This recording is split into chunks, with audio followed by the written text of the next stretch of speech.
Assalamualaikum anak soleh dan soleha. Apa kabarnya hari ini? Semoga tetap semangat belajar ya. Baiklah, hari ini kita akan mempelajari bab 2 dengan materi lebih dekat mengenal nama-nama Allah Subhanahu wa Ta'ala. Siapa yang sudah tahu jumlah nama-nama Allah? Nama-nama Allah berjumlah 99. Namun yang akan kita pelajari hanya 5, yaitu Al-Qawiyyu, Al-Qayyum, Al-Muhyi, Al-Mumit, dan Al-Ba'is. Nah, anak-anak, sebelum kita membahas materi, untuk mengambil berkahnya pembelajaran kita pada hari ini, marilah kita membaca doa terlebih dahulu. Bismillahirrahmanirrahim. Rabbi zidni ilma warzuqni fahma waj'alni minas sholihin. Artinya, ya Allah, tambahkanlah aku ilmu dan berikanlah aku rezeki akan kepahaman, dan jadikanlah aku termasuk golongan orang-orang yang soleh. Anak-anak, sebelum kita mengenal Allah lebih jauh, kita harus mengetahui dulu apa yang dimaksud dengan Asmaul Husna. Apakah ada yang sudah tahu arti Asmaul Husna? Asmaul Husna adalah nama-nama yang indah dan agung bagi Allah Subhanahu wa Ta'ala. Allah adalah zat yang sempurna. Kesempurnaan Allah tergambar dalam 99 Asmaul Husna. Sebagaimana Allah berfirman dalam Quran Surat Al-A'raf ayat 180 yang berbunyi, Bismillahirrahmanirrahim. Walillahil asma'ul husna fad'uhu biha wa dharul ladzina yulhiduna fi asma'i sayujzauna ma kanu ya'malun. Artinya,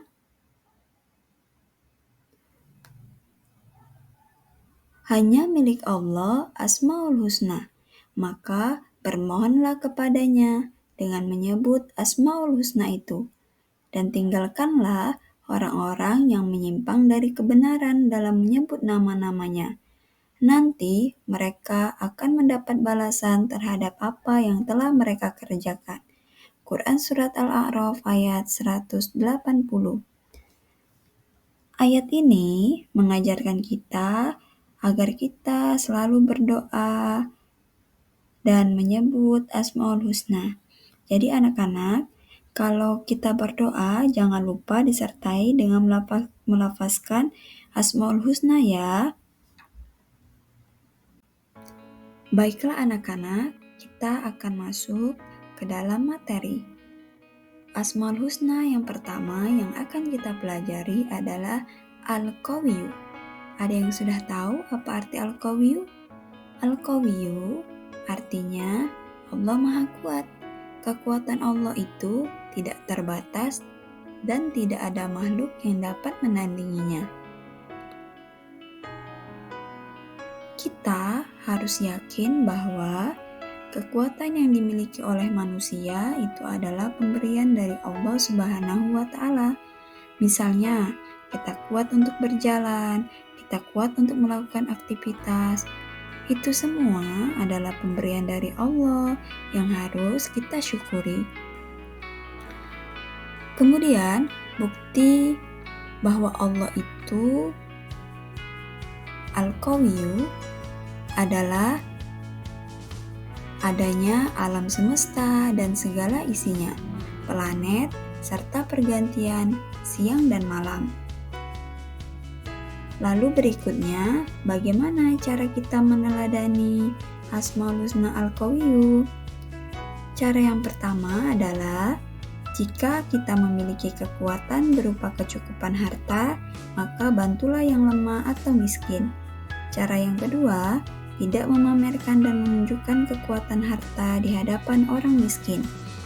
Yang ketiga, jika kita memiliki ilmu, maka amalkanlah dan tidak memamerkan ilmu yang kita punya di hadapan orang yang rendah hati. Nah, anak-anak, Asmaul Husna Al-Qawiyyu ini mengajarkan kepada kita agar kita tidak menjadi orang yang sombong dan tidak memamerkan apa yang kita punya. Jika kita telah melakukan semua cara tadi, berarti anak-anak telah meneladani Asmaul Husna Al-Qawiyyu. Asmaul Husna yang kedua yang akan kita pelajari adalah Al-Qayyum. Apa itu Al-Qayyum? Al-Qayyum artinya Maha berdiri sendiri, tidak membutuhkan siapapun.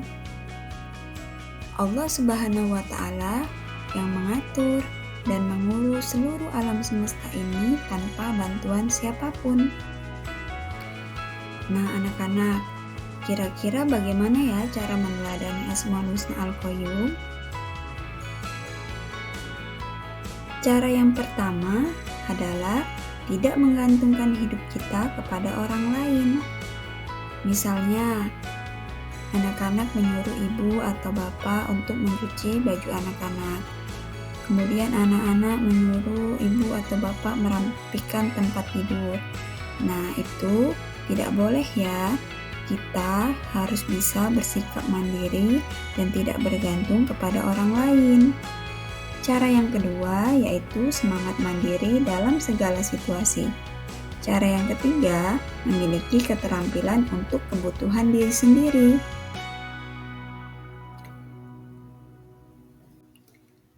Asmaul Husna yang ketiga yang akan kita pelajari adalah Al-Muhyi. Al-Muhyi artinya Maha menghidupkan. Allah Subhanahu wa Ta'ala memberikan kehidupan kepada seluruh makhluknya. Manusia tidak bisa hidup tanpa kehendak dan kuasanya. Allah akan menghidupkan manusia di dunia dan akan menghidupkannya kembali di akhirat. Nah, cara kita untuk meneladani Asmaul Husna Al-Muhyi, yang pertama, bersyukur karena telah diberi segala kebutuhan hidup. Yang kedua, berlomba-lomba dalam beramal soleh. Yang ketiga, menyadari kita hidup karena kuasa Allah. Selanjutnya, Asmaul Husna yang keempat yang akan kita pelajari adalah Al-Mumit. Al-Mumit artinya adalah Allah Maha mematikan. Semua makhluk itu akan mengalami kematian, dan kematian itu merupakan rahasia milik Allah Subhanahu wa Ta'ala. Dan tidak ada satupun makhluk Allah yang mengetahui rahasia kematian tersebut. Lalu bagaimana hikmah meneladani Asmaul Husna Al-Mumit? Yang pertama adalah meningkatkan keimanan seseorang. Yang kedua, berlomba-lomba dalam kebaikan. Yang ketiga, menggunakan waktu dengan sebaik-baiknya. Jadi anak-anak, hal yang harus kita lakukan untuk meneladani Asmaul Husna Al-Mumit adalah kita harus berlomba-lomba dalam kebaikan. Kemudian kita menggunakan waktu dengan sebaik-baiknya. Jangan sampai waktu kita hanya terbuang sia-sia saja. Selanjutnya, Asmaul Husna yang kelima, yang terakhir yang akan kita pelajari adalah Al-Ba'is. Al-Ba'is artinya Maha membangkitkan. Allah Subhanahu wa Ta'ala akan membangkitkan dan menghidupkan segala yang telah mati. Allah membangkitkan semua manusia dari alam kubur setelah hari kiamat, dan selanjutnya manusia akan dibangkitkan kembali dan dihitung, kemudian ditimbang seluruh amal perbuatan selama hidupnya. Nah, hikmah meneladani Asmaul Husna Al-Ba'is yang pertama, beramal sebanyak-banyaknya. Yang kedua, optimis dan tidak putus asa. Yang ketiga, bangkit dari kegagalan. Yang keempat, mengajak orang lain untuk melakukan kebaikan. Nah, anak-anak, jadi ketika kita hidup di dunia, kita telah melakukan banyak perbuatan baik atau kita banyak melakukan perbuatan buruk, dan semua itu yang telah kita lakukan akan dihitung kemudian ditimbang oleh Allah, mana kira-kira yang paling berat, apakah amal kebaikan kita atau amal keburukan kita. Nah, kita sudah mempelajari semua Asmaul Husna mulai dari Al-Qawi, Al-Qayyum, Al-Muhyi, Al-Mumit, dan Al-Ba'is. Nah, semua Asmaul Husna itu pasti memiliki nilai-nilai dan akhlak terpuji. Ayo kalian perhatikan nilai-nilai akhlak terpuji Asmaul Husna dalam kehidupan sehari-hari. Yang pertama, biasakan menjadi pribadi yang rendah hati dan jauhi sifat sombong. Yang kedua, mulailah melakukan aktivitas secara mandiri dan tidak bergantung kepada manusia. Yang ketiga, sadarilah bahwa hidup kita ini akan dipertanggungjawabkan di hadapan Allah Subhanahu wa Ta'ala. Yang keempat, bersemangatlah dalam belajar dan tidak mudah menyerah. Nah, itu tadi adalah nilai-nilai akhlak terpuji. Ibu harapkan anak-anak bisa menerapkan nilai-nilai akhlak terpuji ini dalam kehidupan sehari-hari ya. Demikianlah anak-anak pembelajaran kita pada hari ini. Terima kasih sudah menyimak materi dengan baik. Sampai berjumpa di minggu depan. Tetap semangat belajar terus ya. Wassalamualaikum warahmatullahi wabarakatuh.